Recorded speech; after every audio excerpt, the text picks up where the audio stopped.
죄를 언제나 사랑해 주시는 거룩하신 하나님, 죄와 허물 가운데 영원한 멸망 가운데 있던 저희를 주님의 그 거룩하신 보혈로 우리 모든 죄를 사하여 주시고 영원한 천국에 갈 수 있는 귀한 자격을 우리에게 허락해 주시고 하나님을 아버지라 부를 수 있도록 허락해 주시고 우리로 하여금 아들의 권세를 주심에 또 감사드립니다.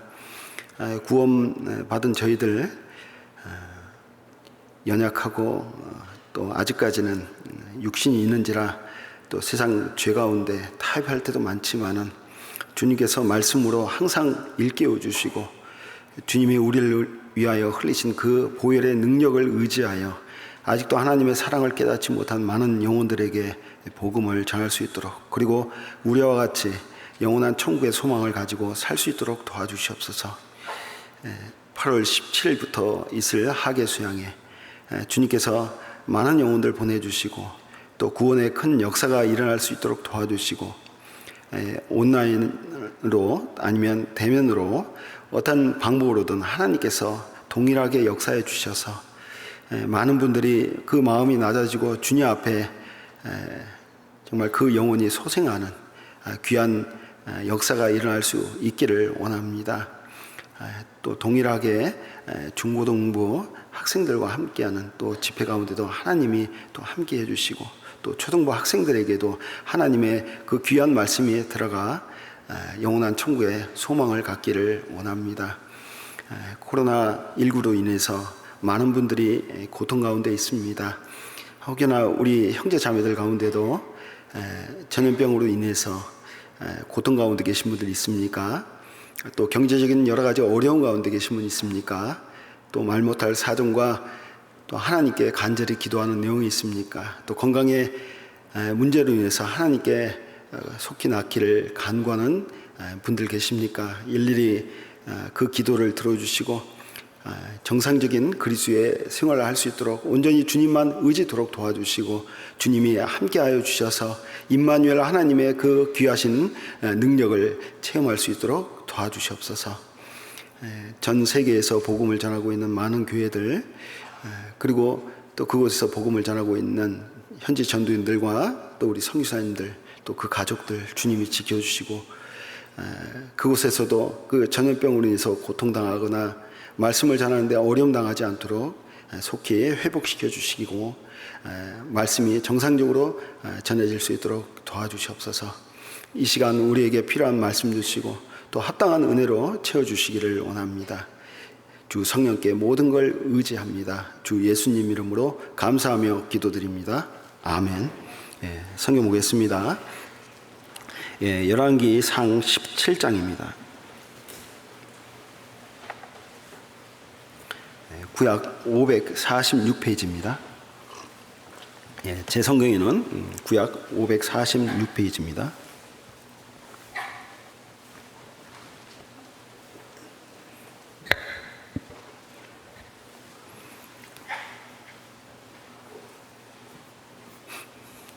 예, 17절부터 22절입니다. 제가 읽겠습니다. 2일 후에 그 집 주모 되는 여인의 아들이 병들어 증세가 심히 위중하다가 숨이 끊어진지라. 여인이 엘리야에게 이르되 하나님의 사람이여 당신이 나로 더불어 무슨 상관이 있기로 내 죄를 생각나게 하고 또 내 아들을 죽게 하려고 내게 오셨나이까.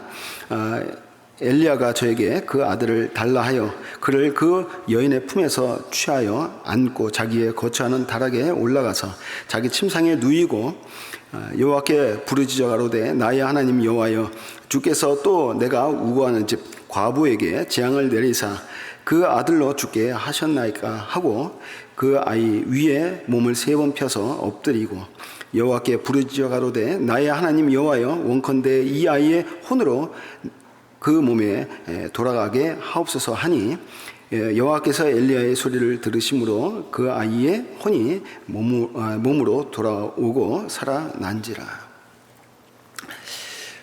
오늘 말씀의 배경을 먼저 설명을 해드리겠습니다. 이스라엘 왕 중에 최악의 왕이라 하면은 아합 왕이라고 할 수 있을 겁니다. 제가 처음에 구원받았을 때 성경 공부 이렇게 할 때 어느 분이 저에게 이렇게 아주 귀에 쏙 들이게 말씀을 하더라고요. 북한은 좀 악하고 남쪽은 이렇게 선하지 않냐. 그러니까는 북이스라엘은 악한 왕뿐이 없었다. 이렇게 말씀을 해주셨어요. 그래서 아주 제가 머리에 탁 박혔어요. 북이스라엘 왕 가운데 선한 왕은 한 왕도 없었습니다. 그런데 그 왕 가운데 최악의 왕이라고 하면은 아합 왕이라고 할 수 있습니다. 가장 죄악이 충만하고 죄악으로 다스리고 하나님과 관계없이 살았던 그런 왕, 이 아합 왕 때에 하나님께서 북이스라엘에 이 엘리야를 통해서 이 가뭄을 들게 하셨습니다. 사르밧 지역의 과부는 아들과 둘이서 이렇게 살고 있었는데 둘이 떡을 이렇게 먹고 죽으려고 했었지만 그 당시에 갑자기 이 엘리야가 나타났습니다. 그래서 그 너희가 가지고 있는 그 떡과 기름으로 나를 이렇게 대접하라고 말했습니다. 그때 그 여인은 요거 먹고 우리가 죽으려고 하는데 요거까지 뺏어가려고 하느냐는 그런 마음도 들었지만은 엘리야를 선대하고 공개하게 되었습니다. 하나님의 엘리야를 이렇게 공개하고 대접하는 그 과부의 모습을 보고 가뭄이 끝날 때까지 떡과 기름을 떨어지지 아니하도록 이렇게 채워주셨다는 내용이 그 앞에 나와 있습니다. 그런데 어느 날 그 집에 자기 생명과 같이 여겼던 그 아들이 갑자기 병이 들어서 죽게 된 것입니다. 그때 엘리야는 그 아이를 부둥켜 안고 우는 그 여자에게서 그 아이를 떼어내서 자기의 처소로 가서 그 아이 위에 3번 엎드려서 이렇게 하나님께 부르짖었다. 그리고 그 이후에 하나님의 도우심으로 말미암아 그 아이가 나았다는 그런 내용입니다. 저는 한편으로 이런 생각을 해봤습니다. 그 아이를 살릴 때 엘리야의 마음이 과연 어떤 마음이었을까? 아이 위에 올라갔던 엘리야.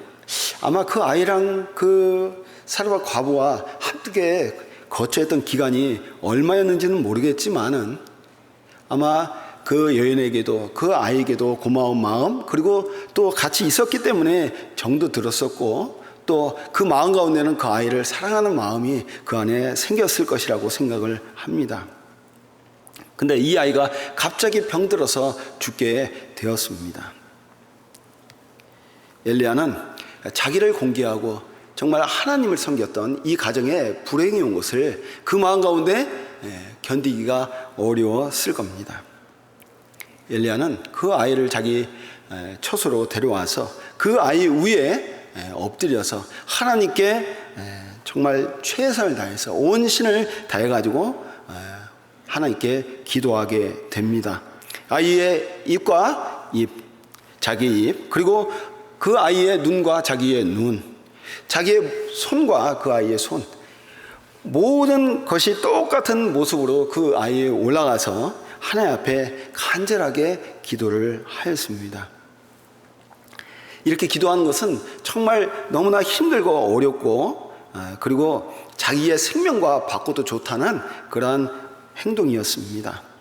얼마나 헌신으로 부르짖고 하나님께 기도하였는지 자기가 기도하다가 처음에 했는데도 그 아이가 살아나지 않았습니다. 엘리야는 다시 일어나서 다시 힘을 다시 모아서 다시 하나님께 부르짖으며 그 위에 올라서 하나님께 또 기도하면서 하였습니다. 이러한 동작을 3번이나 하게 되었습니다. 그때 이 엘리야의 심장이, 그 가슴이 어떠했을까? 자기의 생명과 바꿔도 좋다. 하나님, 이 아이를 어떻게든 살려주십시오. 정말 그 가슴은 뛰고, 그죠? 심장은 뛰면서 땀이 나고 정말 기진맥진할 정도로 그 아이에게 그렇게 했을 겁니다. 어떤 사람이 심장이 멎어서 죽게 되었답니다.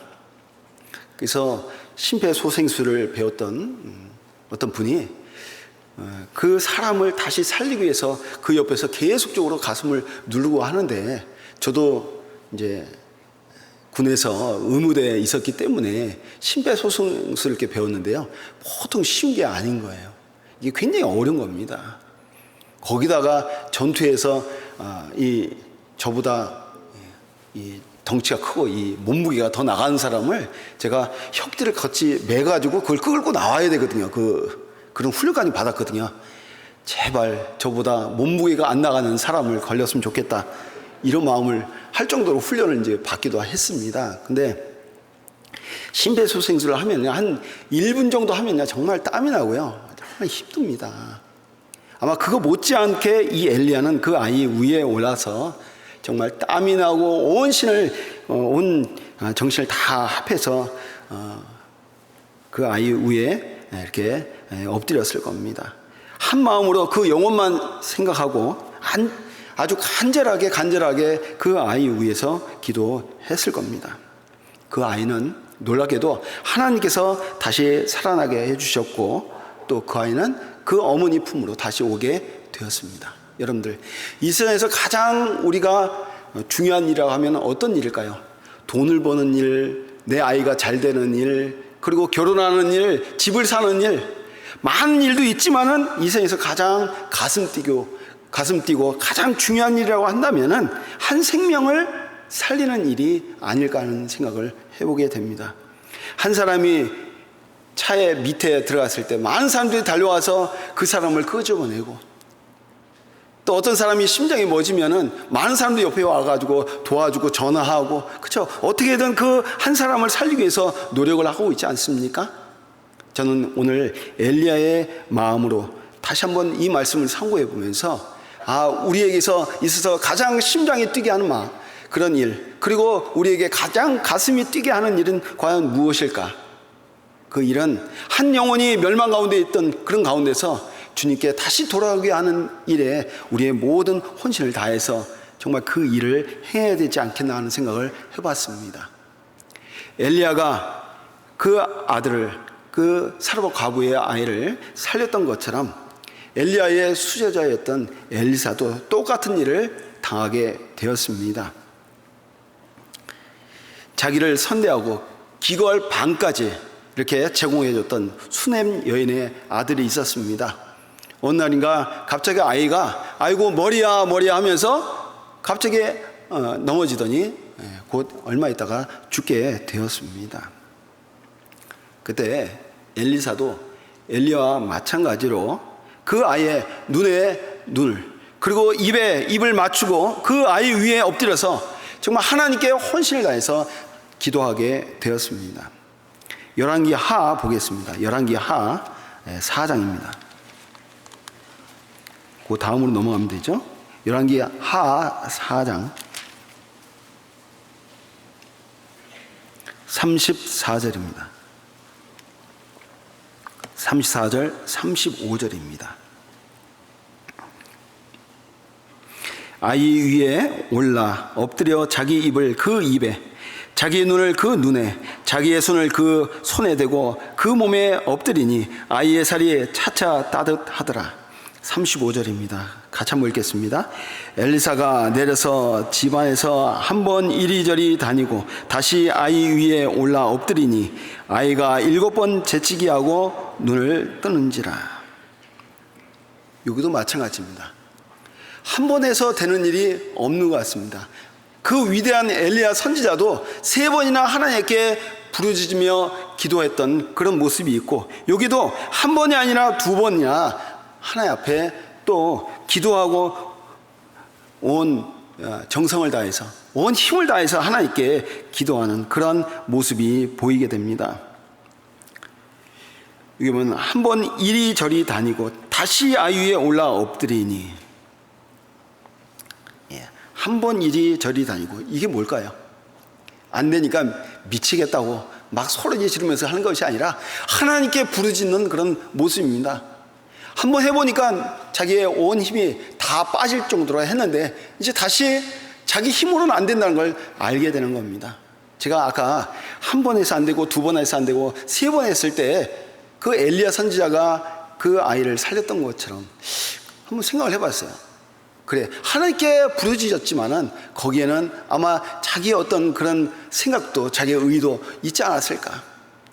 한 번 안 되니까 두 번, 세 번째는 온전히 자기가 하나님께 의지할 수밖에 없고 하나님의 힘으로 그렇게 하지 않으면 안 된다는 것을 자기가 알았기 때문에 하나님이 그렇게 알게 해주시지 않았을까. 지금 엘리사도 그럽니다. 한 번 해가지고 안 되는 겁니다. 다시 어떻게 해요?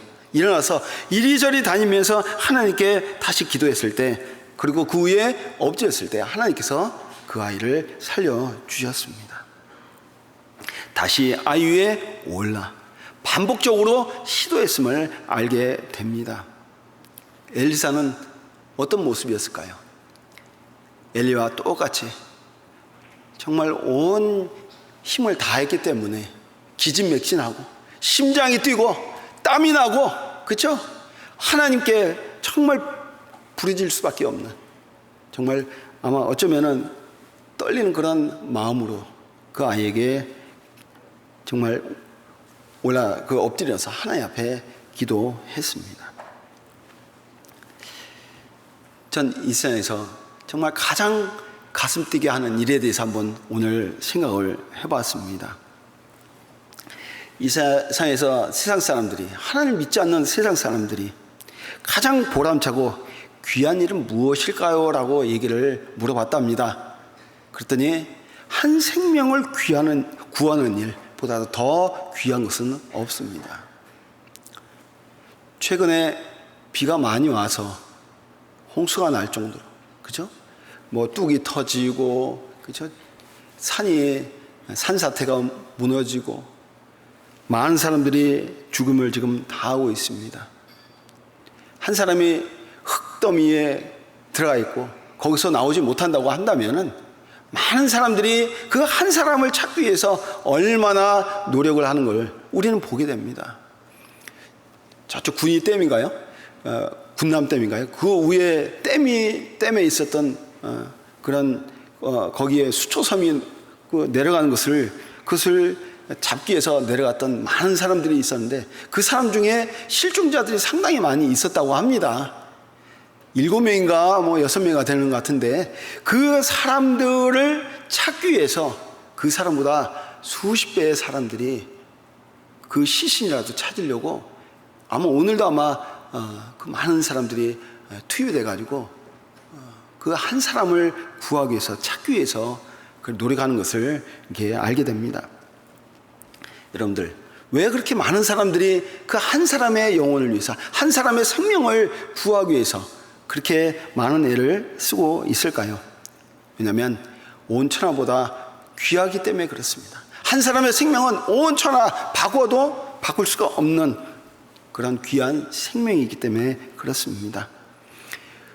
전에 한번 뉴스를 보니까 어떤 사람이 전철을 타고 가다가 그 전철과 그 승강장 사이에 빠지게 되었습니다. 간혹 가다 보면 이 곡선 인 곳에 이렇게 빠질 수 있는 그런 공간이 이렇게 생기게 됩니다. 한 사람이 빠졌습니다. 근데 나오질 않는 겁니다. 거기 껴서 몸이 자꾸 들어가는 겁니다. 그때 많은 사람들이 그 지하철을 밀고, 그리고 그 한 사람을 구하기 위해서 그 구조하는 게 CCTV에 이렇게 찍혔었는데, 그 한 사람의 생명이 얼마나 귀하길래 수십 명, 수백 명의 사람이 그 전체를 밀면서 그 한 사람을 살리는가라는 생각을 해보게 되었습니다.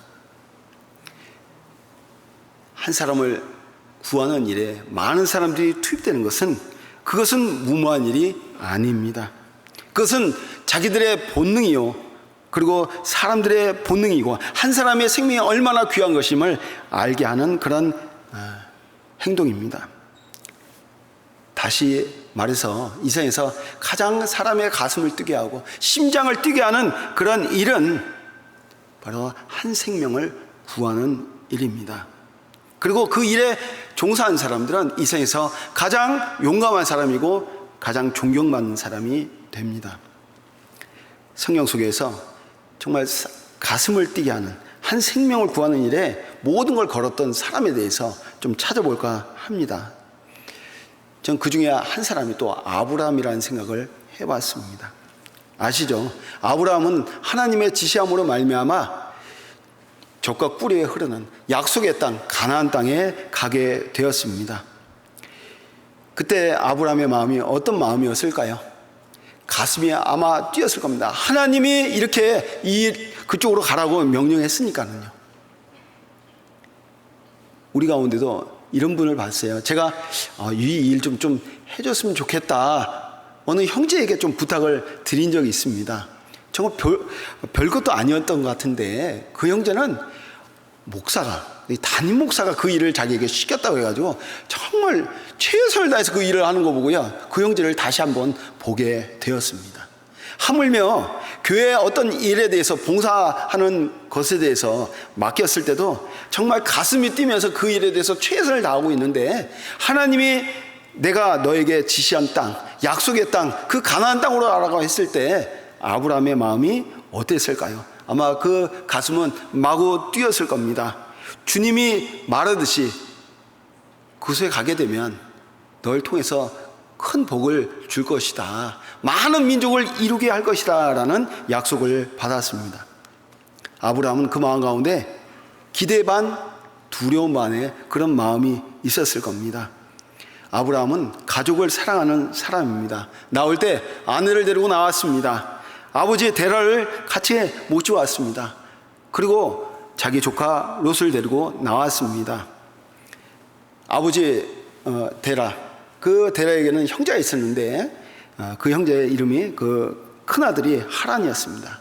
하지만 갈대아 우르에서 그 하란을 잃고 아버지를 모시고 나왔던 이 아브라함, 하지만은 안타깝게도 아버지 데라는 하란이라는 곳에서 죽음을 맞이하게 됩니다.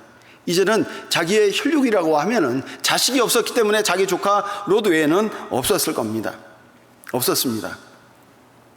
롯은 처음에 그 아브라함을 따랐지만 나중에 자기 소유가 많아짐으로 말미암아 멀어지게 되고 나중에 죄악이 충만한 도시 소돔 땅으로 가게 되었습니다. 조카 롯이 아브라함을 떠나고자 할 때 아브라함의 마음이 어땠을까라는 생각을 해봤습니다.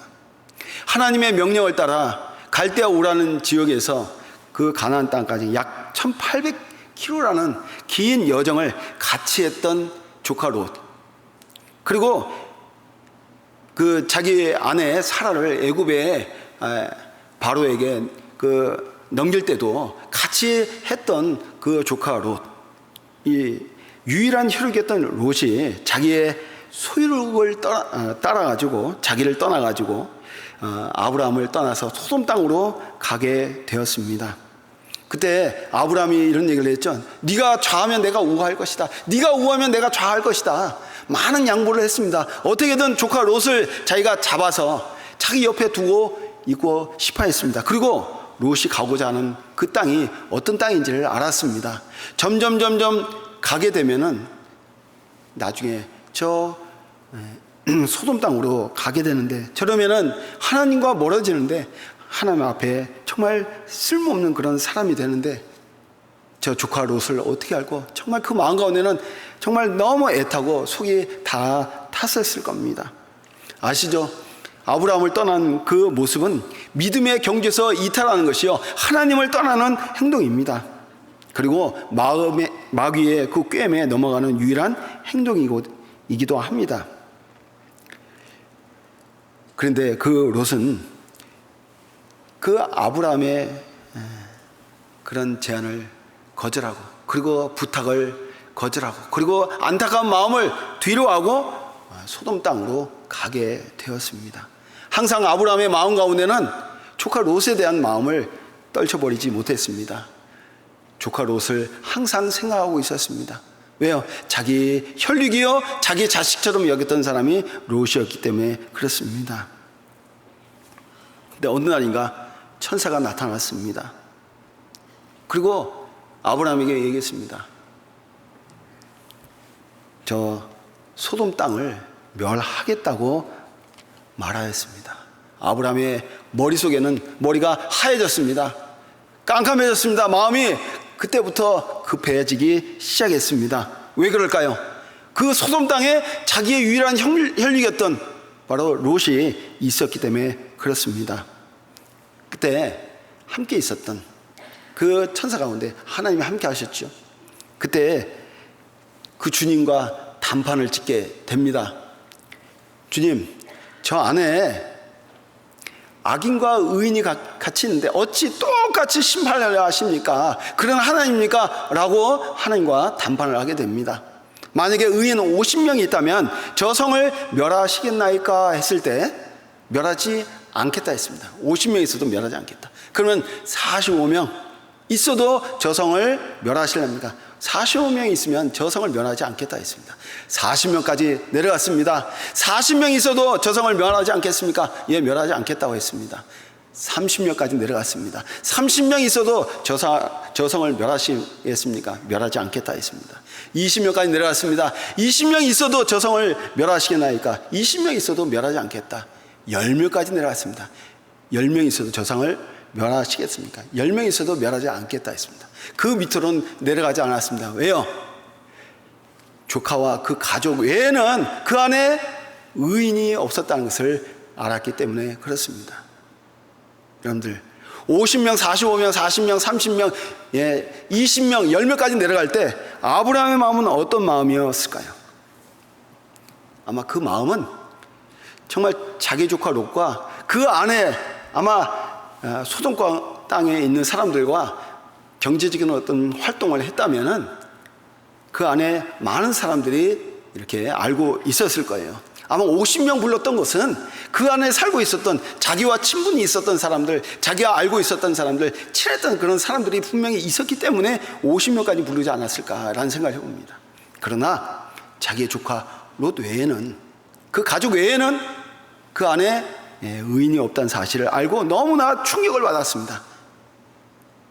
그리고 그 마음이 불붙기 시작했습니다. 계속 내려가면서 저 안에 있는 저 조카 롯을 어떻게 알고 천사를 보내서 그들을 끄집어내겠다는 그런 말을 들었습니다. 정말 우리의 마음은 정말 아브라함과 같은 그런 마음이어야 되지 않겠는가? 정말 한 명이라도 어떻게든 이 세상, 정말 장차 망할 장망성인 이 세상에서 한 명이라도 멸망치 않고 지옥에 가지 않고 한 명이라도 구해서 주님 앞에 돌아오게 하는 그런 일들을 우리가 해야 되지 않겠습니까? 저는 그 아브라함의 마음이 정말 불붙는 것 같다는 그런 마음으로 그 하나님과 담판을 했다고 저는 생각을 해보게 됩니다. 아마 에레미야의 마음도 그랬을 겁니다. 이스라엘 백성을 보면은 불순종하고 그리고 죄악에 충만하고 우상을 섬기고 돌이키라고 몇 번을 얘기해도 그들은 돌이키지 않고 돌이킨 척 하는데 실제로는 돌이키지 않는 그런 모습을 보면서 또 오히려 그들에게 돌이키라고 회개하라고 외치는 그 에레미야를 오히려 핍박하고 가두고 그렇죠? 성경을 찢고 아마 그런 것을 봤을 때 만약에 여러분이 이 에레미야라면 어떤 마음을 가지고 있을까요? 한번 혼 좀 나봐라. 정말 하나님을 이 배반한 이스라엘 백성이요, 너희가 하나님의 그 재앙을 받고 얼마나 정말 그 가운데 후회하며 돌이킬까? 정말 그 재앙 가운데 얼마나 괴로워할까? 한번 너희들도 한번 당해봐라 라는 생각을 하지 않을까라는 생각을 저 나름대로 한번 또 해봤습니다. 하지만은 에레미야는요 그렇지 않았습니다. 에레미야는 눈물의 선지자였습니다. 눈물을 흘리며 그들을 한 명이라도 정말 주님께 돌아오고 회개하기를 원했습니다. 그 나라 이스라엘을 위해서 외치며 울었던 선지자가 바로 에레미야 선지자였습니다. 그 마음 가운데는 불붙는 마음이 있었습니다. 나의 중심이 불붙는 것 같아서 골수에 사무치니 답답하여 견딜 수 없나이다. 에레미야 선지자는 그 마음 가운데 불붙는 마음으로 그들을 향해서 외쳤습니다. 아브라함의 마음이 에레미야의 마음이고 저는 또 불붙는 것 같다는 그런 마음이 솔로몬의 그 창기 두 여자가 그 아이를 데려와 가지고 자기 아들이 누군지를 알려달라고 했을 때 진짜 친엄마의 마음이 바로 그런 마음이 아닌가. 성경에도 나오죠. 진짜 친어머니의 마음은 어떤 마음이었습니까? 친어머니가 아닌 그런 여자의 마음은 그 산아이를 둘로 쪼개가지고 서로 공평하게 나누자고 했지요. 하지만은 산자의 그 산 아들의 엄마는 그 아이가 죽을까봐 그 마음에 불붙는 것 같은 마음으로 자기가 포기하였습니다. 예, 그러지 마십시오. 그 아이를 포기하겠습니다라는 마음을 전했습니다. 정말 사랑한다면, 정말 위한다면, 진심으로 그 한 영혼이 얼마나 귀한 것을 안다면은 그 마음이 불붙고 그 마음 가운데 자기 생명을 바꿔도 좋다는 그런 마음으로, 그죠? 그 생명을 다시 한번 살 수 있는 그런 마음으로 그렇게 돌아오지 않겠나 하는 생각을 또 해보게 됩니다. 우리가 전도할 때 마찬가지입니다. 아까 엘리야 선지자도 그렇고 엘리사 선지자도 그렇고 그 다음에 아브라함도 그렇고 예레미야도 그렇고 우리는 한 번 하면 쉽게 너무나 포기하고 있지 않습니까? 어떤 분은 기도 부탁을 해놓고요, 자기는 기도를 안 해요. 제가 구역 모임에 가가지고 이렇게 메모를 하지 않습니까? 메모를 하는 이유가 뭘까요? 어떤 사람이 참석했다, 그 체크하는 겁니까? 아니잖아요. 어떤 분이 어떤 형편에 있는지를 알아가지고 그분을 위해서 기도하겠다는 그런 다짐, 그런 모습 아닙니까? 그분을 위해서 기도했습니다. 모임에 참석했습니다.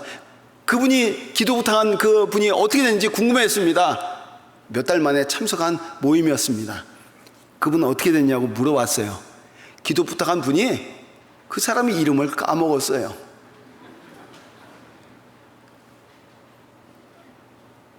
제가 물어보는 거고 너무 놀란 거예요.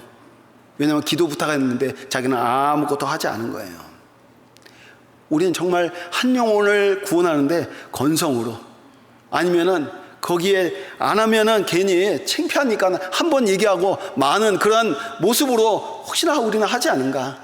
많은 믿음의 선지자들은, 그리고 선진들은요, 자기의 생명을 저 사람과 바꿔도 좋다는 그런 마음으로 한 번 아니면 두 번, 두 번 아니면 세 번에 정말 반복된 그런 모습으로 간절하게 하나님께 매달리고 기도했다는 내용을 우리가 오늘 같이 배우고 있습니다. 여러분들, 우리가 전도할 때 한 번 안 되면 두 번, 두 번 안 되면 세 번, 세 번 안 되면 네 번, 네 번 안 되면 다섯 번, 하나님과 우리는 담판을 해야 됩니다. 하나님, 이 영혼을 하나님께 돌아오게 하고 그 생명을 구원하는 일에 제 생명, 저의 모든 걸 걸어도 좋습니다. 주님, 그 한 영혼이 돌아올 수 있다면 정말 포기하지 않는 마음, 그런 마음이 우리에게는 너무나 중요하게 됩니다. 갈라디아서 6장 보겠습니다.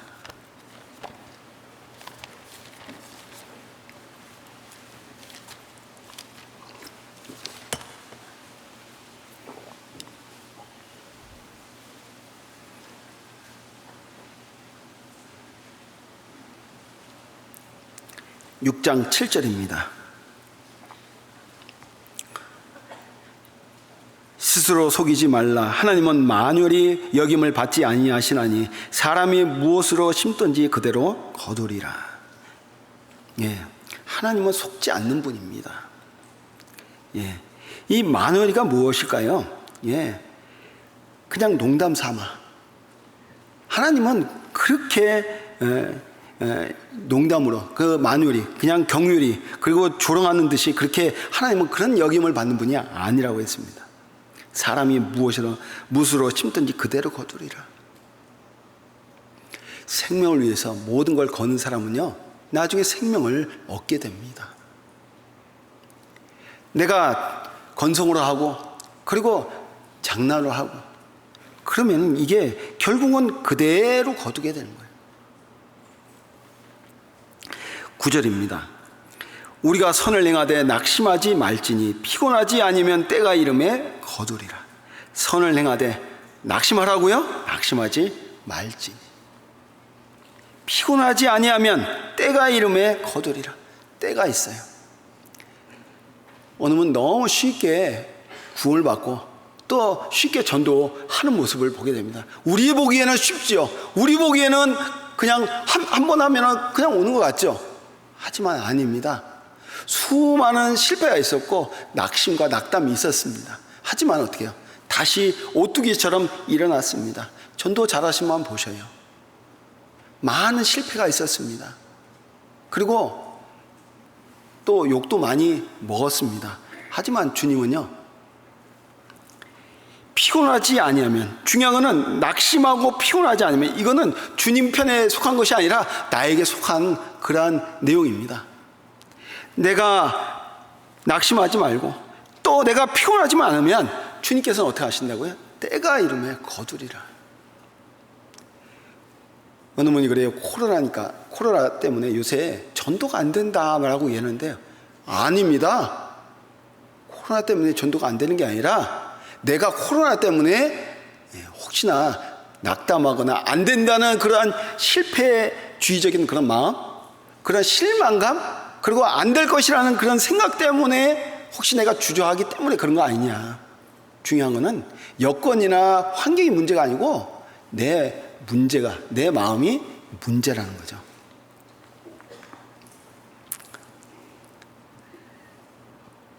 우리는 오늘 또 모세에 대해서도 한번 좀 잠깐 말씀을 드려볼까 합니다. 아시죠? 모세는 시내산에서 십계명 돌판을 가지고 내려왔습니다. 내려왔는데 이스라엘 백성은 송아지 우상을 섬기고 있었습니다.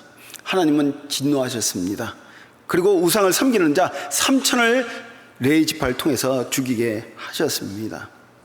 그들을 다시 멸해서 이제는 다시 너로부터 시작하겠다고 그렇게 하나님께서 말씀을 해 주셨습니다.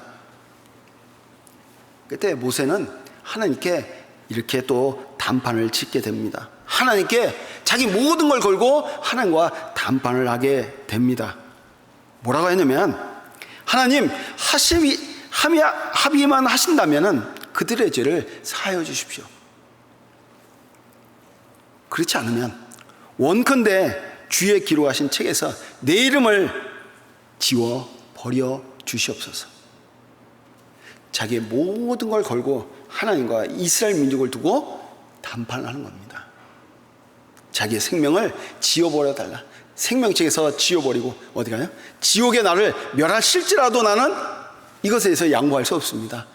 주님, 이스라엘 민족을 다 멸하겠다고요? 이게 말이나 되는 얘기입니까?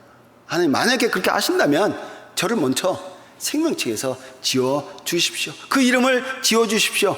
생명과 생명을 걸은 그런 모세의 정말 급박한, 정말 하나님 앞에 자기 모든 걸 다 걸고 하나님과 단판을 하는 그런 마음입니다. 그 마음이 어떤 마음일까요? 이스라엘 백성을 너무나 사랑하는 마음, 그리고 그 한 영혼이라도 살리고자 하는 그런 마음. 하나님은 모세의 마음을 보셨습니다.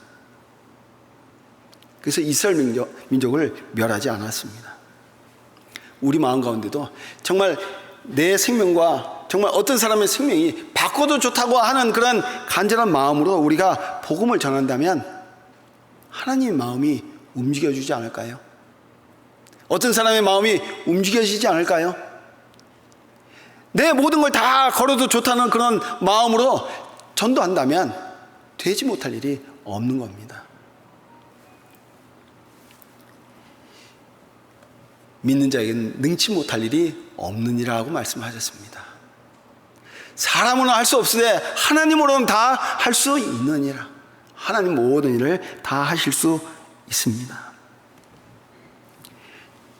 저는 생명을 위해서 모든 걸 걸고 정말 헌신을 다해서 수고했던 한 사람이 기억이 났습니다.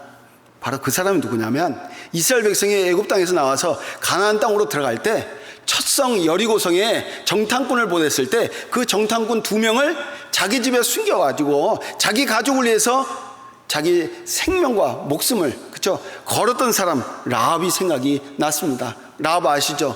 라합은 기생이었습니다. 세상에서 가장 천박한 직업을 가지고 있는 사람이었습니다. 그때 당시에 라합은 기생이었다고 하는 그 기생이 결국 몸까지 파는 그런 사람이었다고도 합니다. 어쩌면 가족에게는 외면을 당했던 사람, 아니면 가족에게 고통을 줬던 사람, 남에게 손가락질을 당했던 사람이 바로 라합이었습니다. 그런데 이 라합이라는 여자의 마음 가운데 아주 간절한 마음, 남보다 더 아주 귀한 마음이 있었는데, 그 마음이 어떤 마음이냐면, 가족을 사랑하는 마음은 세상에서 어떤 사람보다 아주 뛰어난, 그보다 더 나은 사람은 없었던 사람이었던 게 틀림없습니다. 그 사람이 정탐꾼이 왔을 때 이런 마음을 가졌습니다. 당신들이 애굽 땅에서 행한 일을 우리가 들었습니다. 그리고 광야에서 여러 왕들을 물리쳤던 그런 얘기를 들었습니다. 언젠가는 여리고 성에 올 줄로 저도 알고 있었습니다. 이 여리고 성에 있는 많은 백성들이 당신들을 두려워합니다. 그 마음이 어떤 마음이었을까요? 정탐꾼이니까 금방 알았습니다. 왜 그랬을까요? 평상시 때 자기가 그 이스라엘 민족이 믿었던 그 하나님에 대해서 생각을 하고 있었기 때문에 그렇습니다. 저 하나님은 보통의 신이 아닌 거야. 저 이스라엘 믿는 그 신은 정말 최고의 신인 걸 자기가 알고 있었습니다. 여호수아 2장을 읽어보면은 올 게 왔구나라는 생각을 하게 된 겁니다. 이제는 어떨까요? 이 성이 저 이스라엘 백성에게 다 넘어가겠구나. 그럼 어떻게 하지? 자기의 목숨만 생각한 게 아니었습니다. 정탐꾼을 숨겨줄 때도요, 사실은 발각이 되면은 똑같이 간첩 혐의 같은 그런 걸로 인해서 결국 자기도 잡혀가게 되고 자기에게도 생명을 잃을 수 있는 그런 위협 가운데 있었습니다. 하지만 그들을 어떻게 했습니까? 자기가 숨겨주고 선대했지 않습니까? 그러면서 그들을 숨겨주고 나갈 때 나하고 약속을 해달라고 그랬습니다. 당신들이 이 성을 침략하러 왔을 때 저와 약속하사이다. 우리 가족 그리고 나에게 속한 그런 사람들을 살려주십시오 라고 부탁을 하게 되었습니다. 한번 보겠습니다. 여호수아 2장입니다.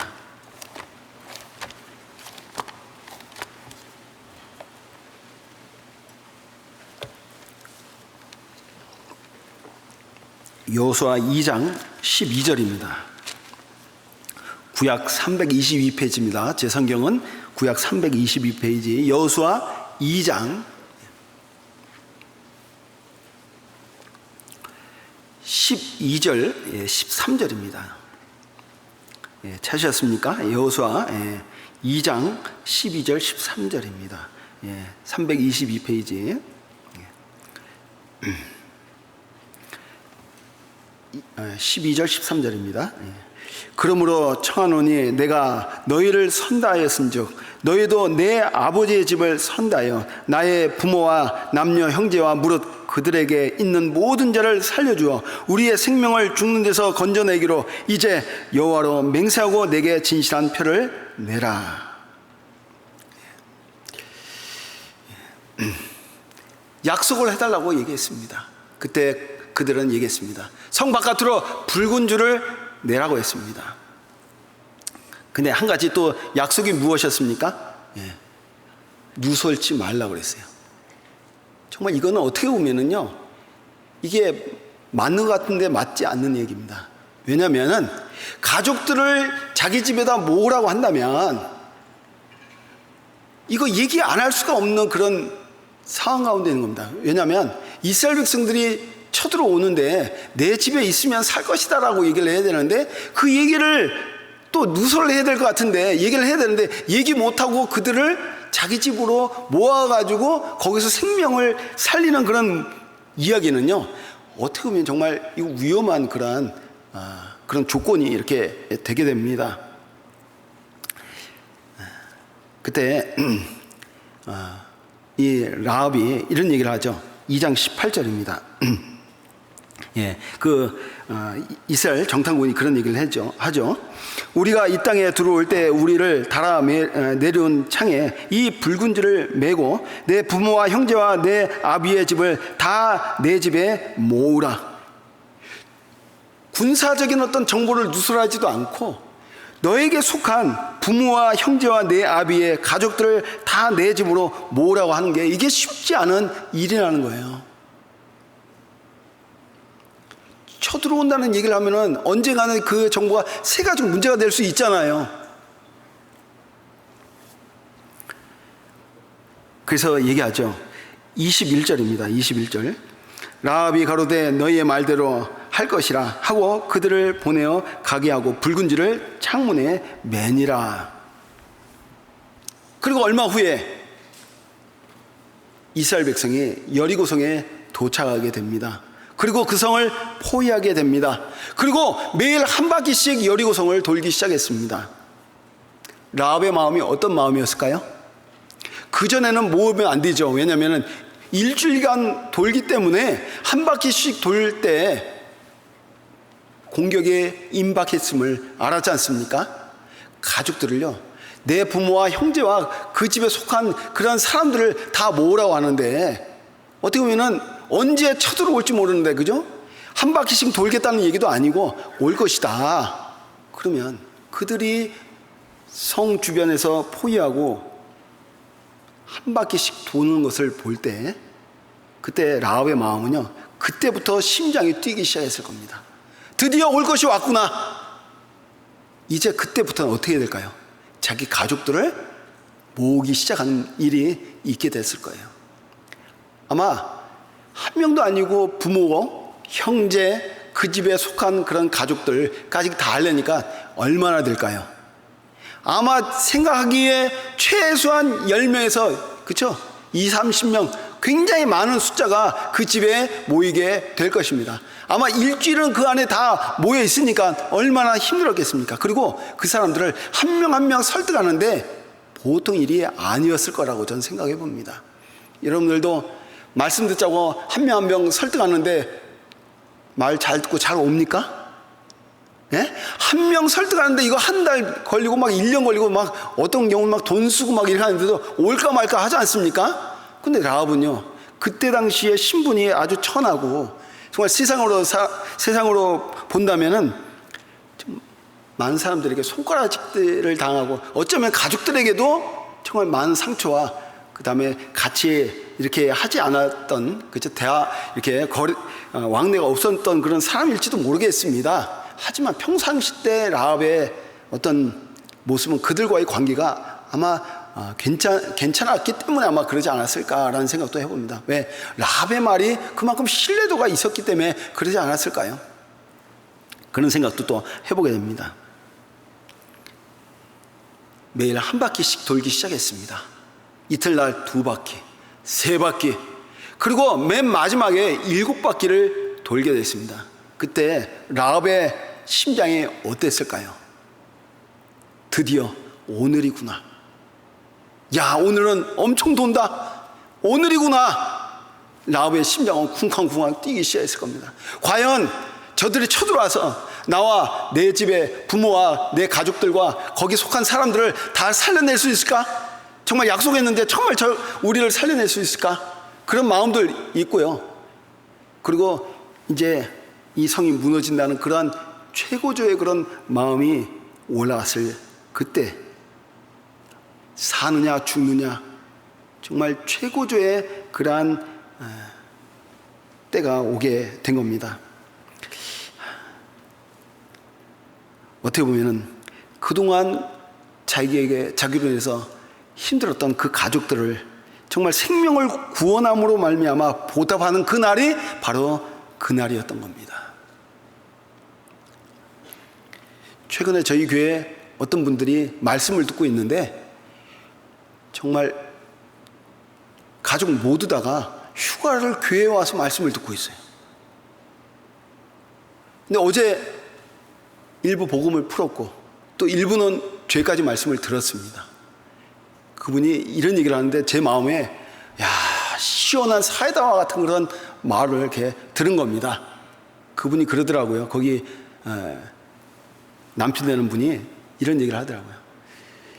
제가 이제까지 휴가를 가족들과 보내봤는데 올해와 같이 이렇게 뜻깊은 휴가는 처음입니다.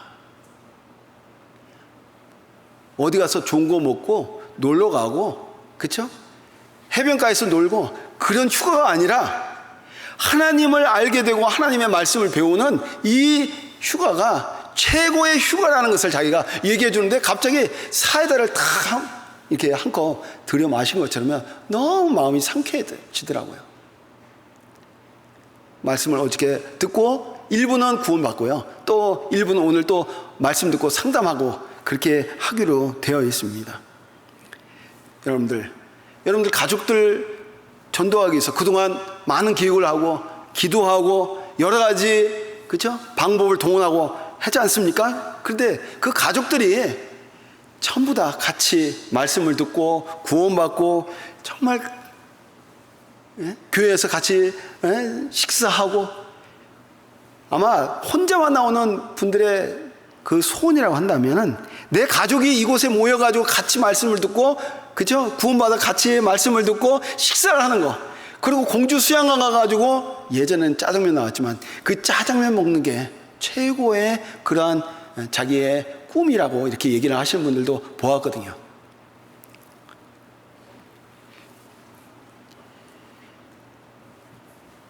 라합은 한 바퀴씩 돌 때마다 가족들을 설득하고 그 집으로 들이기 시작했습니다.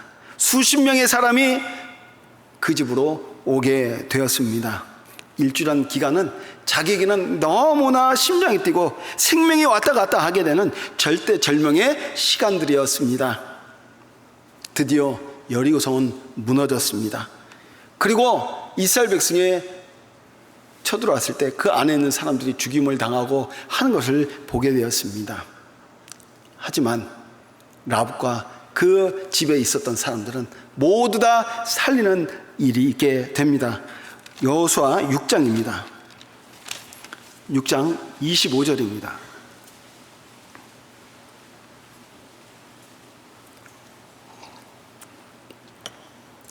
6장 25절입니다. 같이 한번 읽겠습니다.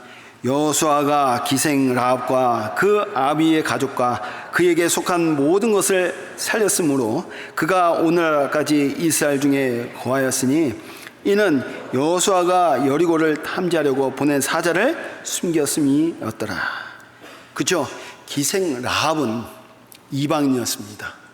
그리고 자기의 직업도 아주 천하고였고 사람들의 놀림을 받았던 그런 사람이었습니다. 아마 배운 것도 없었을 거라고 생각을 합니다. 정말 이랬던 사람이 자기 가족을 구함으로 말미암아 예수님의 족보에 들어가게 되는 놀라운 그러한 기적과 같은 그런 일이 이렇게 생겼지 않습니까? 이 사람은 세상 사람과 달랐던 것은 그 안에 말씀을 그 이스라엘 백성이 쳐들어오고 그리고 내 집에 있으면 살겠다는 그런 마음, 내 말을 듣지 않으면 당신도 죽습니다 라는 그런 안타까운 마음, 가족을 사랑하는 마음이 정말 최고였던 그러한 여자였습니다. 뱅고는 없고 세상에서 천대받았던 여자였지만 그 여자는 세상에서 가족을 가장 사랑하는 여자였습니다. 가족을 자기 생명보다 더 귀한 것을 여겼던, 자기 생명과 나누어도 좋겠다고 생각하는 그러한 여자였습니다. 여러분들은 어떻습니까? 여러분들은 세상에서 배운 게 많습니까? 가진 게 많습니까? 지혜가 많습니까? 하지만은 이 마음 가운데 라합과 같이 정말 가족을 사랑하는 마음, 자기 가족을 내 생명과 바꿔도 좋다고 하는 그런 간절한 마음을 가지고 있는 모든 형제자매가 되기를 정말 바랍니다. 디모데전서 5장에도 그런 말씀이 있죠. 8절에 누구든지 자기의 친족, 특히 자기 가족을 돌아보지 아니하면 믿음을 배반하는 자요 불신자보다 더 악한 자니라. 자기 친족, 특히 자기 가족. 어느 분이 그러더라고요. 저는 가족 외에는 전도를 너무 잘합니다. 하지만 내 가족 중에 한 명도 전도하지 못합니다. 그것 때문에 너무나 안타깝습니다. 그래서 디모데전서 5장 8절 말씀 읽으면요, 마음이 너무 아프다는 거예요. 누구든지 자기 친척, 특히 자기 가족을 돌아보는데 그 가족이 돌아오지 않는다. 그래서 제가 했어요. 때가 이르면 거둔다고 말씀하셨잖아요. 조금만 기다려보세요. 가족들이 올 겁니다. 아니면 혹시 내가 하는 행동이라든가 말이라든가 그것 때문에 딴 사람에게는 100점이지만 내 가족에게는 빵점인 그런 사람이 있을 수 있거든요. 혹시 그것 때문에 가족에게 전도가 안 되는 거 아니냐고 제가 그러고 싶은 분이 있거든요. 형제님 자매님, 다른 분에게 대하듯이 가족들에게 대하면은 가족이 꼭 전도될 것 같은데요 라고 여기까지 나오는데 말을 못 하겠더라고요. 왜냐면 제 3자는 정확하게 보잖아요.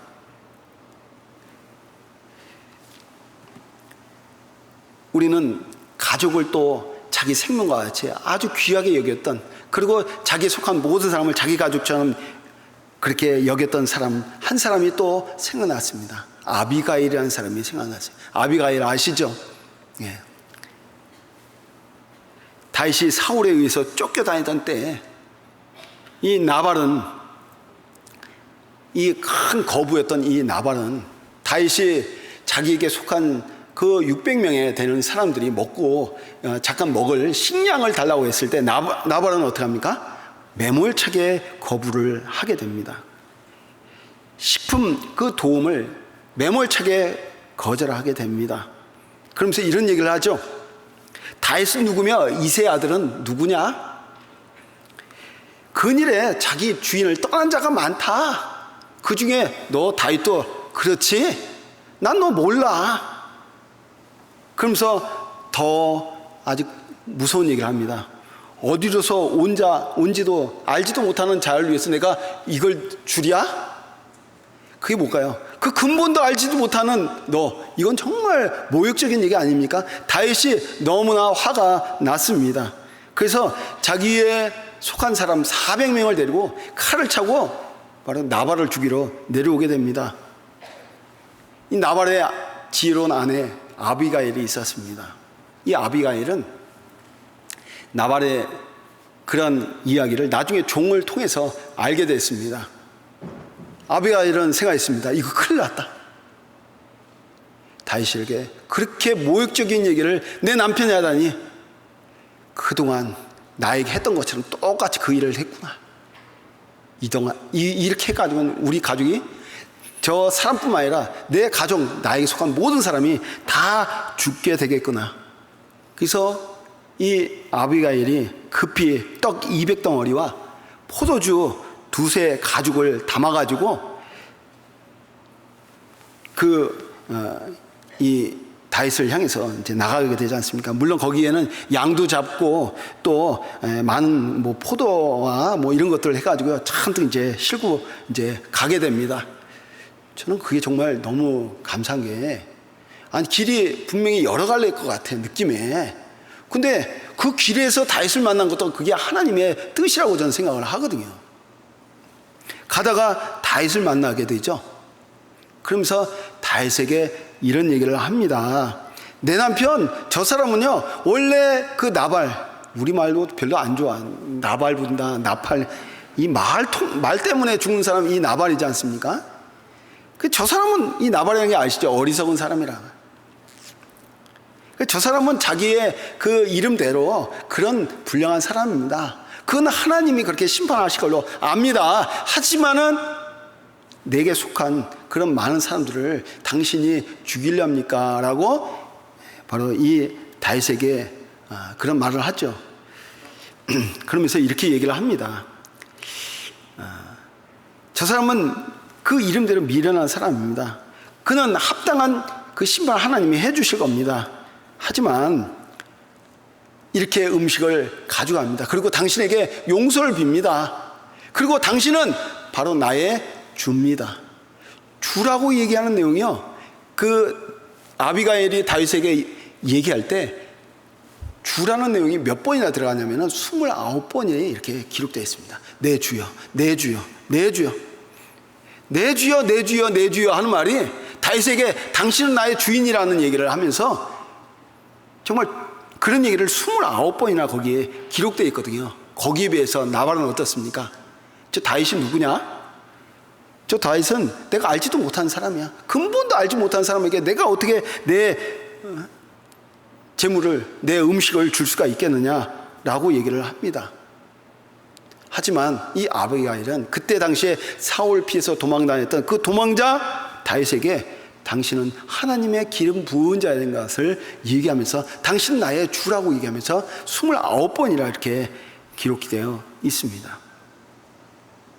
그러면서 자기에게 그 모든 잘못을 돌리고 그 죄를 용서해달라고 간절히 호소하게 됩니다. 다윗에게 왔던 이 아비가일은 자기 남편뿐만 아니라 그에게 속한 모든 사람을 살고자 하는 간절한 마음으로 가게 된 거예요. 한번 생각해 보세요. 와가지고 나발과 그 속한 사람들과, 그쵸? 거기 아비가일도 다 죽임을 당하겠죠? 어떻게 할까요? 이래도 죽고 저래도 죽으니까 어떻게 하나님께 맡기고 가서 간절하게 호소하는 겁니다. 내 남편이 어리석은 일을 했습니다. 용서해 주십시오. 그건 하나님, 당신은 하나님을 믿는 사람 아닙니까? 저 사람은 하나님이 심판할 것입니다. 하지만 나를 봐서라도 그 죄를 용서해 주십시오 라고 간절히 호소를 하게 됩니다. 그때 이 다윗이 그 아비가일의 어떤 그런 모습을 통해서 이런 얘기를 하게 됩니다. 사무엘상 25장입니다.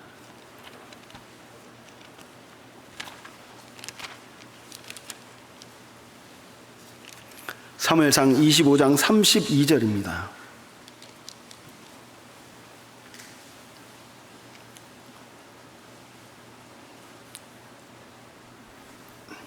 예, 32절입니다. 25장 32절. 사무엘상 25장 32절입니다. 32절부터 35절까지입니다. 제가 읽겠습니다. 다윗이 아비가일에게 이르되 오늘날 너를 보내어 나를 영접케 하신 이스라엘 하나님 여호와를 찬송할지로다. 또 내 지혜를 칭찬할지며 또 내게 복이 있을지로다. 오늘날 내가 피를 흘린 것과 친히 보수하신 것을 내가 막았느니라. 나를 막아 너를 해하지 않게 하신 이스라엘 하나님 여호와의 사심으로 맹세하노니 내가 급히 와서 나를 영접지 아니하였다면 밝은 아침에는 과연 나발에게 한 남자도 남겨두지 아니하였으리라. 다윗이 그가 가져온 것을 그의 손에 받고 그에게 이르되 내 집으로 편히 올라가라. 내가 내 말을 듣고 내 청을 허락하노라. 결국 어떻게 했습니까? 아비가일의 그 간절한 그러한 간청으로 인해서 결국은 다윗이 어떻게 합니까? 마음을 풀게 됩니다. 그리고 나를 만나게 한 거, 그리고 너의 그 간청을 바로 하나님이 다 들으셨다고 얘기를 한 겁니다.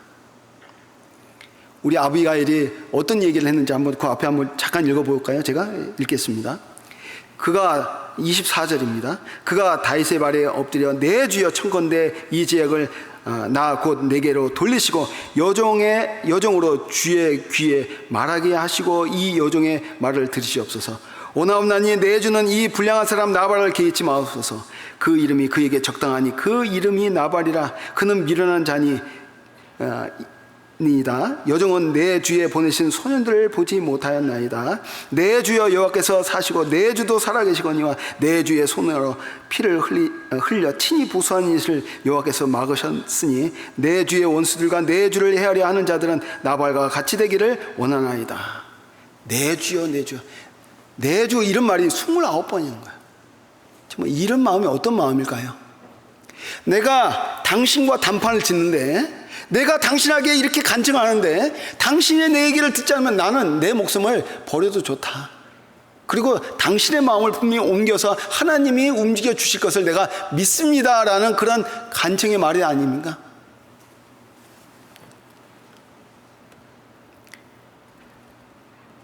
정말 얼마나 간절히 기도하는 내용인지 다윗에게 자기 모든 걸 다 내려놓고 자기 생명까지 다 바꾸리라도 좋다는 그런 마음으로 다윗과 담판을 짓는 아비가일, 결국 나중엔 다윗의 아내가 되지 않습니까? 저는 아비가일의 어떤 그런 모습을 통해서 이런 생각이 들더라고요. 우리가 누구에게 복음을 전할 때 아비가일과 같이 하나님께서 분명히 우리에게 지혜를 주실 것이라고 생각합니다. 누구에게 가서 전할 때 분명히 하나님은 생각지 않은 그러한 지혜를 우리에게 분명히 주실 겁니다. 잠언 15장에 보면 사람은 그 입의 대답으로 말미암아 기쁨을 얻나니 때에 맞는 말이 얼마나 아름다운 거. 정말 때에 맞는 말을 이 아비가일은 하게 되었습니다. 다윗도 더 이상 죄 없는 사람을 죽이지 아니할 수 있도록 막았고, 결국은 아비가일의 집에도 그 칼이 임하지 않으므로 그 집안 사람들을 다 살리게 됐고, 서로 살리게 되는 그런 윈윈하게 되는, 승리하게 되는 그런 일들을 아비가일은 행하게 된 것입니다. 모든 그 과정 가운데 하나님이 개입하셨음을 알게 해 주셨습니다. 정말 우리 마음 가운데 정말 간절한 마음만 있다면, 정말 생명을 서로 바꾸어도 좋다고 그 하는 생각만 있다면 정말 하나님께서 내게 속한 모든 사람을 분명히 살리실 걸로 저는 믿습니다. 우리는 이 구원받은 사람은 이 안에 정말 그 가슴 뛰는 그런 마음을 가지고 우리가 분명히 살아야 됩니다. 아직도 하나님의 사랑을 깨닫지 못한 많은 사람들에게 정말 아비가일 같은 마음, 아까 엘리야와 같은 마음, 엘리사와 같은 마음, 아브라함과 같은 마음, 정말 내 생명과 바꿔도 좋다는 그런 마음으로 우리가 살아야 돼요. 이사야 52장입니다. 이사야 52장 6절 7절입니다.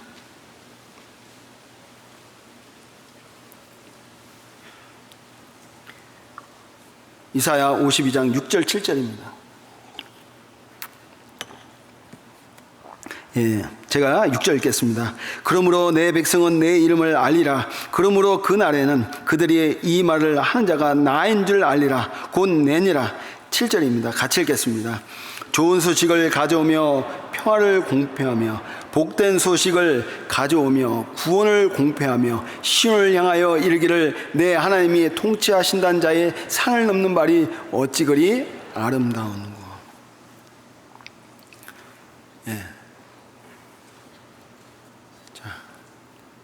좋은 소식을 가져오며 평화를 공표하며 복된 소식을 가져오며 이 세상을 하나님이 통치하신다.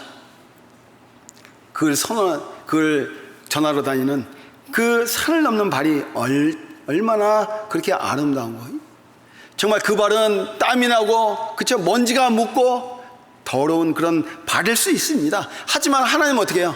그 발이 가장 이 세상에서 아름다운 발이라고 말합니다. 아까 열심히 정말 뛰어다니며 그 가족을 모았던 라합, 그렇죠? 그리고 정말 그 마음 가운데 아브라함과 같이, 그 다음에 엘리야와 같이, 엘리사와 같이 정말 하나님의 일을 하며 흘리는 그 땀 묻은 그런 발은 하나님께서 보시기에 가장 아름다운 발이 될 것입니다.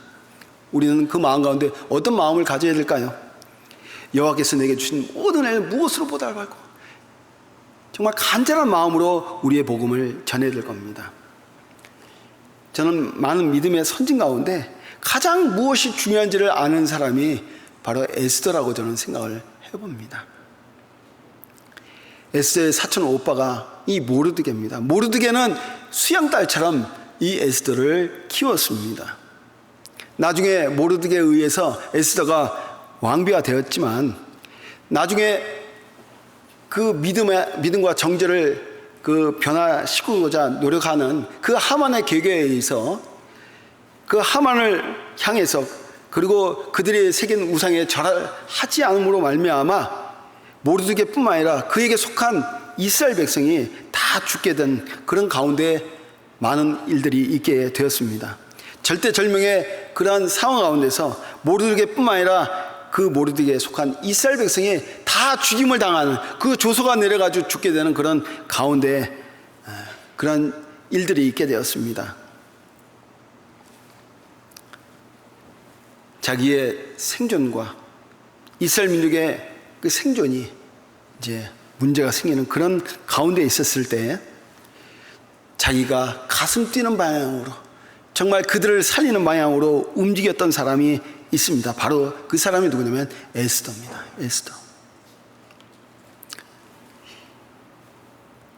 에스더는 왕비로서 그 성 안에 있으면서 바깥에 돌아가는 것을 처음에는 몰랐죠. 하지만은 나중에 사람을 모르드게가 보내고 그 얘기를 들음으로 말미암아 모르드게뿐만 아니라 그에 속한 이스라엘 백성에 문제가 생겼다는 것을 알게 되었습니다. 그때 당시에 왕비는 왕이 부르지 않으면 나가기가 어려운 그런 가운데 있었습니다. 모르드게가 사람을 보내서 왕에게 나가서 네가 정말 하나님께 구하고 기도하는 가운데 나가서 우리를 구원하라고 얘기했을 때 에스더는 왕에게 나간 지가 벌써 한 달이 넘었는데 어떻게 내가 왕에게 나갈 수 있느냐. 그 앞에 왕비도 사실은 왕 앞에 보이라고 했을 때 보이지 않음으로 말미암아 폐해된 일이 있었기 때문에 에스더는 더욱이 마음 가운데 여러 가지 생각을 많이 하게 되었을 겁니다. 그때 에스더 왕비에게 모르드게가 이러한 제안을 하죠. 구약 754페이지 에스더서 보겠습니다. 754페이지입니다. 6기 앞에 에스더, 시편 6기 앞에 에스더입니다. 에스더 4장입니다.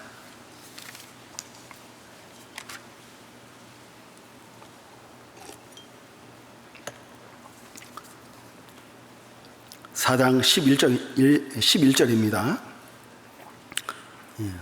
10절부터 읽겠습니다.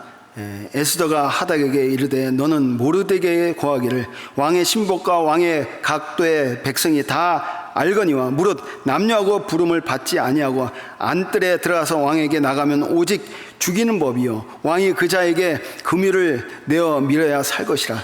이제 내가 부름을 입어 왕에게 나가지 못한 지가 이미 30일이라 하라. 이에 에스더가 말로 모르드게에게 고하매 모르드게가 그를 시켜 에스더에게 회답하되 너는 왕궁에 있으니 모든 유다인 중에 홀로 면하리라 생각지 말라. 이때 내가 만일 잠잠하여 말이 없으면 유다인은 다른 데로 말미암아 노임과 구원을 얻으려니와 너와 내 아비 집은 멸망하리라. 내가 왕후의 위를 얻은 것이 이때를 위함이 아닌지 누가 아느냐. 자, 내가 사는 길을 그쪽으로 택할 것이냐, 아니면 내가 죽더라도 내 이스라엘 민족이 사는 길을 구할 것이냐.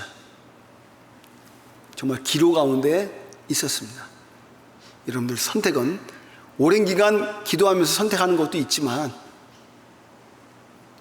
잠깐이란 기간 동안 선택해야 되는 그러한 기로 가운데도 우리는 놓일 수 있었습니다.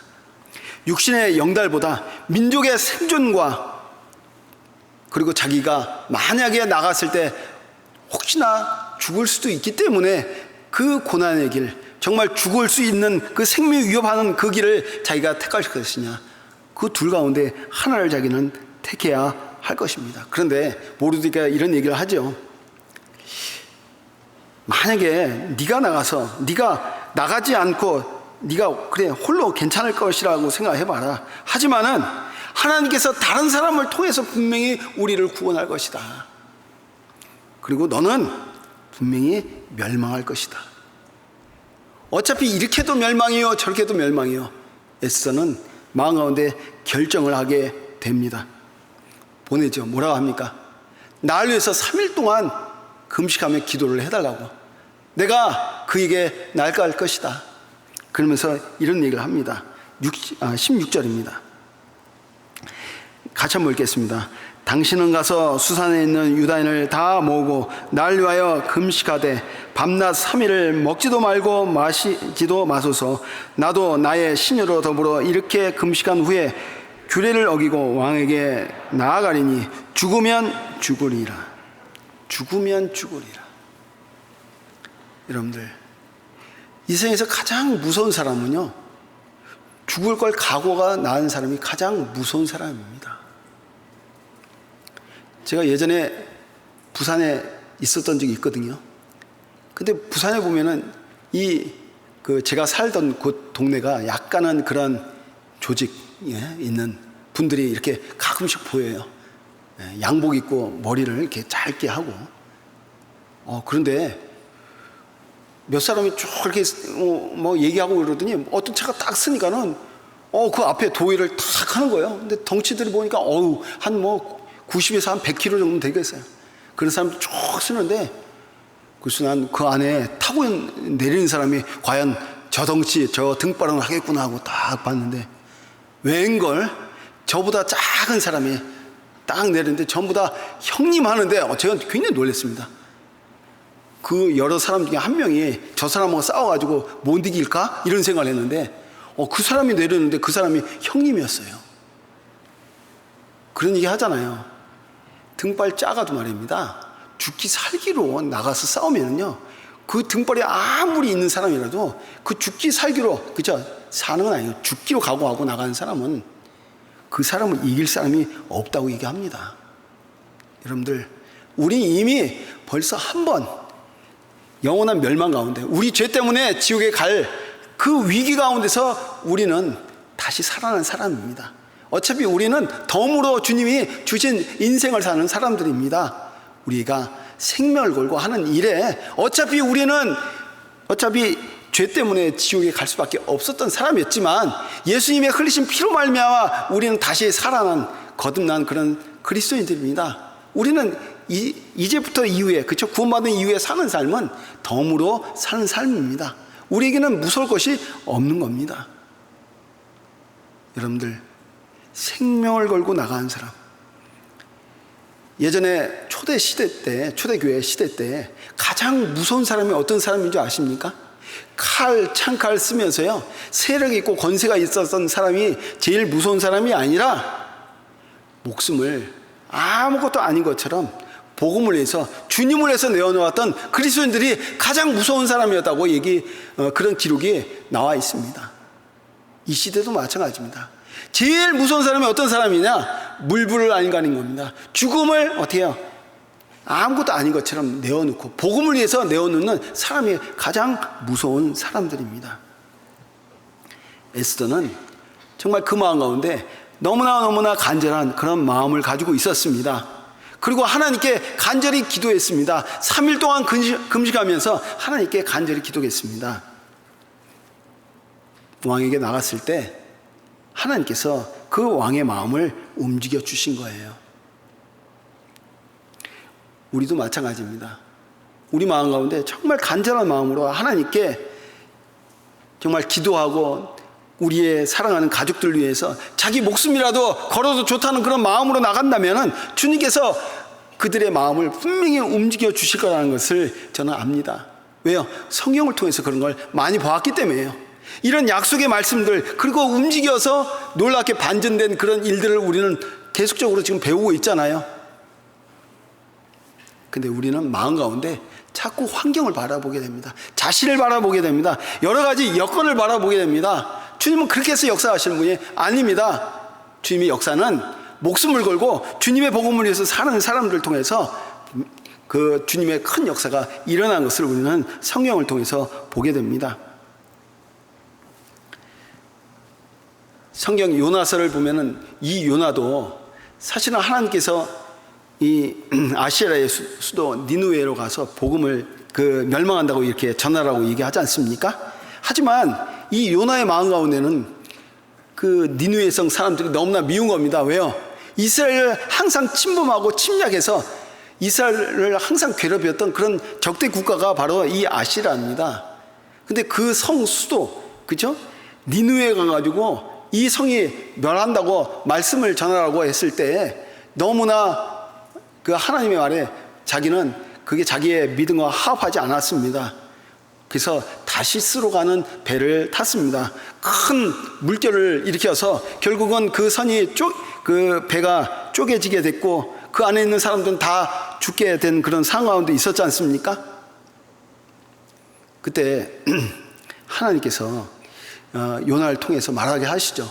나 때문에 이런 폭풍이 일어난 것이다. 내가 하나님 말씀에 불순종하고 하나님 말씀과 정말 반대로 이렇게 움직이는 그런 결과 때문에 이렇게 된 것이다 라고 얘기합니다. 나를 던지면은 이 물결이 잠잠하게 될 것이고 당신들은 살 것이다 라고 얘기했습니다. 결국 나중에 요나는 바다로 던져지게 되죠. 하지만 하나님께서 어떻게 하셨습니까? 그 요나에게 명령했던 그 명령을 수행하기 위해서 큰 물고기를 준비하여 주셨고 그 배 속에서 3일 동안 있다가 바로 나온 곳이 니느웨 그 성 앞이었지 않습니까? 그 성에 갔을 때 요나는 정말 불성실하게 그들에게 이 성이 40일 후에 멸망한다고 얘기를 했지 않습니까? 3일 길인데 하루 길만 가서 이렇게 전했습니다. 근데 놀라운 일이 일어났어요. 왕부터 시작해서 모든 백성이, 그죠? 베옷을 고 하나님 앞에 죄를 무릅쓰고 쓰고 하나님 앞에 무릎을 꿇고 기도를 하는 그런 모습, 그들이 회개 운동을 하는 모습을 보았잖아요. 요나가 어땠습니까? 언덕에 올라가가지고 박능쿨 그 사이에서 구름 햇빛을 딱 가리면서 어떻게 멸망하나 보자 하고 있는데 거기 벌레로 그 잎사귀를 먹게 하지 않습니까? 확 짜증이 또 오게 됩니다. 어떻게 하나님 이럴 수가 있냐고. 아니, 햇빛이 이렇게 나가지고 이 박능쿨에 제가 숨어 있는데, 이렇게 숨기고 있는데, 햇빛을 가리고 있는데 이것까지 이렇게 하느냐고 라면서 그저 하나님 앞에 대항하게 됩니다. 그때 주님께서 이런 말씀을 하지요. 네가 이렇게 박능쿨을 아꼈는데 이 니느웨 성 안에는 좌우를 분별치 못하는 자가 12만 명이나 있다 라고 얘기했습니다. 12만 명에 되는 사람이 있다고 맨 끝에 그렇게 기록을 하지 않습니까? 육축도 많이 있나니 내가 아끼는 것이 어찌 합당치 않겠느냐. 여러분들, 좌우를 분별치 못한 사람이 12만 명이면 그 어린아이들이 12만 명이라는 겁니다. 그래서 그때 당시에 그 인구가 60만 명이나 되는 사람들이 그 안에 살고 있었습니다. 하나님은 요나가 계속적으로 거부하고 다른 행동으로 하면서 청개구리처럼 막 그렇게 다닐지라도 어떻게든 그 니느웨 성 안에 있는 사람들을, 말씀을 전하면 저 사람들을 돌이킬 수 있는 그런 사람인 걸 알고 있었기 때문에 어떻게든 요나를 사용하시려고 했는데, 요나는 어떻게 합니까? 청개구리처럼 계속적으로 다른 행동을 하고 다른 말을 하면서 또 하나님께 대항하지 않습니까? 하나님은 그 마음이 속이 타는 겁니다. 요나를 통해서 어떻게든 하나님께서 그들 사용해서 그 안에 있는 사람들을 구원하고자 하는데, 요나는 불순종하고 다른 방법으로 자꾸 거절하는 그런 모습을 보이는 겁니다. 요나가 화를 났을 때 하나님도 화가 났죠. 왜요? 그 안에 있는 사람이 좌우를 분별하지 못하는 사람이 12만 명이나 됐다. 그 안에 60만 명이나 되는 사람들이 있는데 네가 그 박능쿨에 그 벌레로 해가지고 그것을 먹는 걸, 그걸 보고 짜증을 내느냐? 널 위해서 그렇게 하느냐? 요나는요, 주제가 뭐냐면 나요라는 사람은 나요, 거꾸로 하면 나요, 자기만을 생각하는 사람인 겁니다. 여러분들, 조금 뭐 하면 불편하고 조금 뭐 하면 불평하고, 그렇죠? 거기에 대해서 어떤 일에 대해서 힘들어하고, 여러분들, 그렇죠? 저도 그렇습니다. 욕먹고 싶지 않습니다. 또 어떨 때는요, 힘든 거 저도, 힘들어하는 거 저도 원치 않습니다. 그렇지만 주님이 또 명하신 것이 있고 그것이 내가 마땅히 해야 할 일이라면 어떻게 해요? 그 고난도, 그 어려움도, 어떨 때는 생명을 바꾸는 그 일조차도 하나님이 원하신다면 그 일을 우리가 해야 되는 거 아닙니까? 하나님은 우리에게 이런 말씀을 하시잖아요. 디모데전서 2장 4절에 하나님은 모든 사람이 구원을 받으며 진리에 이르기를 원하신다고 했습니다. 모든 사람이 구원을 받고 진리에 이르기를 주님은 원하시는데, 우리는 여러 가지 여건과 여러 가지 조건과 또 환경과 이런 것들을 계속적으로 따지면서 정말 주님께로부터 자꾸 멀어지고 여러 가지 핑계를 대지 않느냐.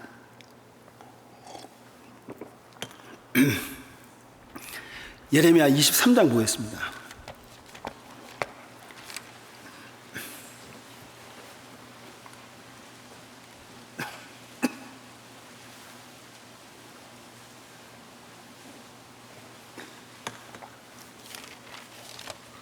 예레미야 23장 29절입니다.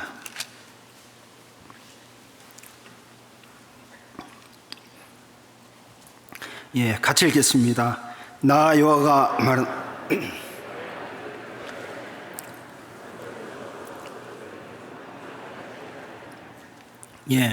주님이 말씀하십니다.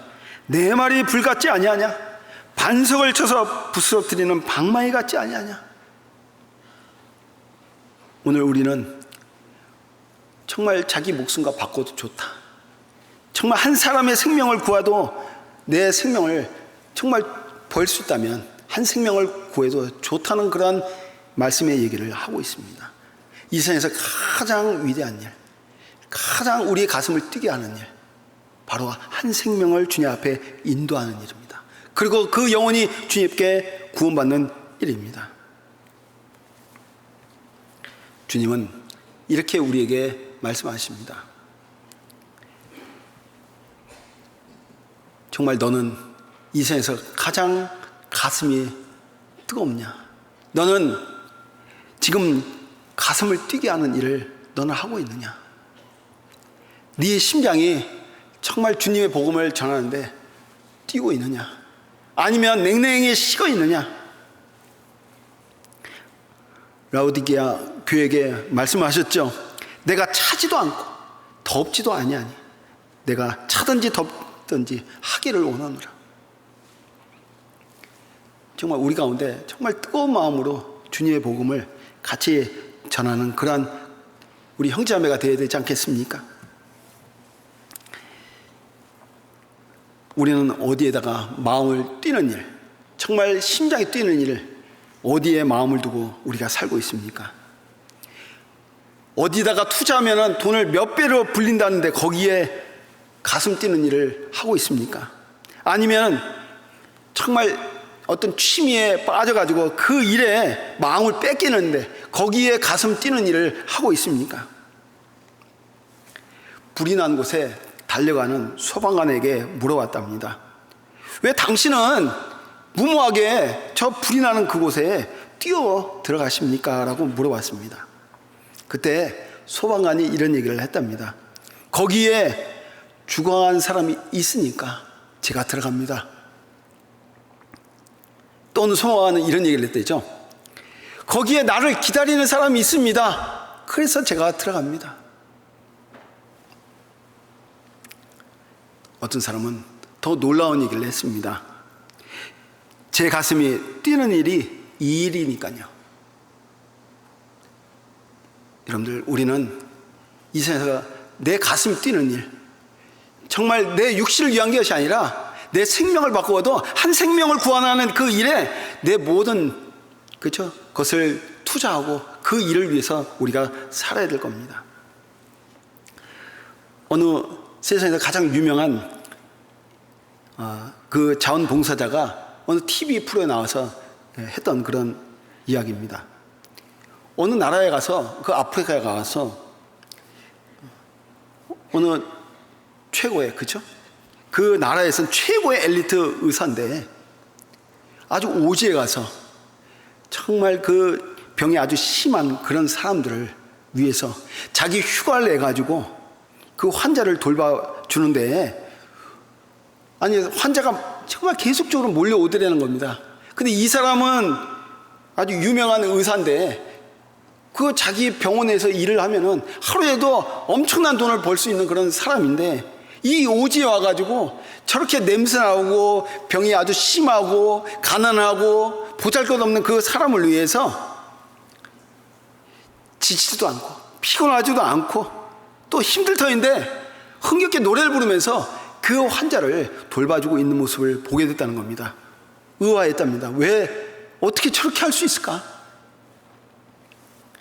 그래서 물어봤습니다. 당신 왜 이곳에 오셨습니까? 그분이 이런 얘기를 했대죠. 내가 가진 재능과 기술을 돈 버는데 사용하는 것이 너무 아깝잖아요. 그죠? 내가 가진 재능과 기술을 돈 버는데 쓴다는 것은 너무 아까운 일이 아니겠습니까? 저는 이 일이 제 가슴을 뛰게 하는 일이기 때문에 이 일을 합니다.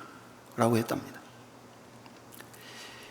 여러분들, 나에게 준 재능과 나에게 준 시간과 젊음과 또 많은 물질이 분명히 있을 겁니다.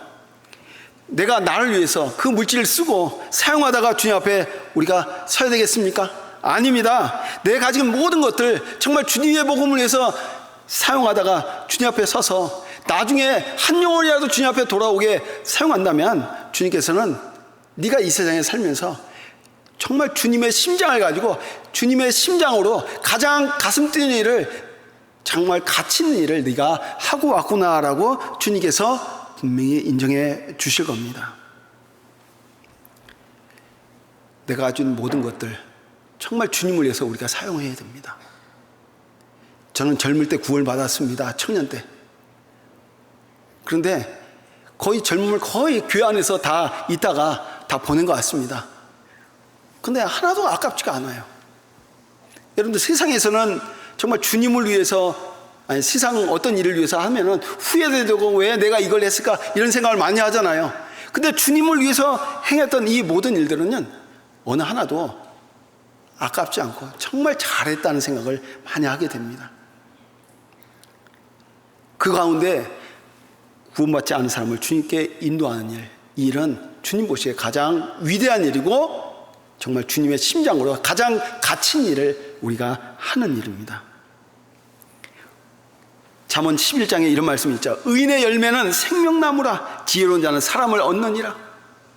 우리는 사람을 얻기 위해서 이번 학예 수양에 이제 얼마 남지 않았는데요, 이번에는 정말 특이하죠. 직접 현장에 가서 하지 않습니다. 온라인으로 합니다. 그리고 동계 수련회처럼 화면으로 보고 합니다. 어느 분이래요. 그래가지고 전도 되겠냐라고 생각할지 모르겠습니다. 그런데 생각보다 굉장히 성과가 더 좋을 수도 있습니다. 왜냐하면 우리가 생각하는 그 이상의 우리 일을 주님께서 우리에게 일어나게 해주실 거라고 저는 믿습니다. 우리가 직접 교회를 모시고 오든지 아니면 온라인으로 하든지 간에 주님은 동일하게 역사하실 걸로 저는 믿습니다. 우리가 그동안 모시고 싶고 또 멀리서 가지고 모시고 오지 못하는 그런 분들도 있습니다. 그분들을 정말 마음껏 전도할 수 있는 그러한 수행회가 이제 얼마 남지 않았습니다. 우리 어떻게 될까요?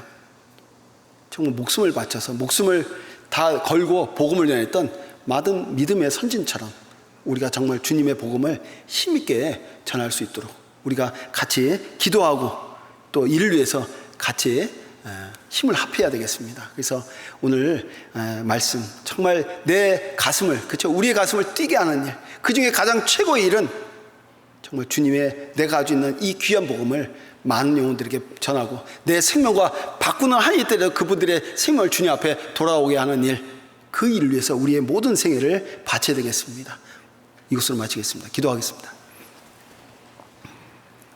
사랑과 은혜가 가득하신 거룩하신 하나님, 오늘 구원받은 사람들,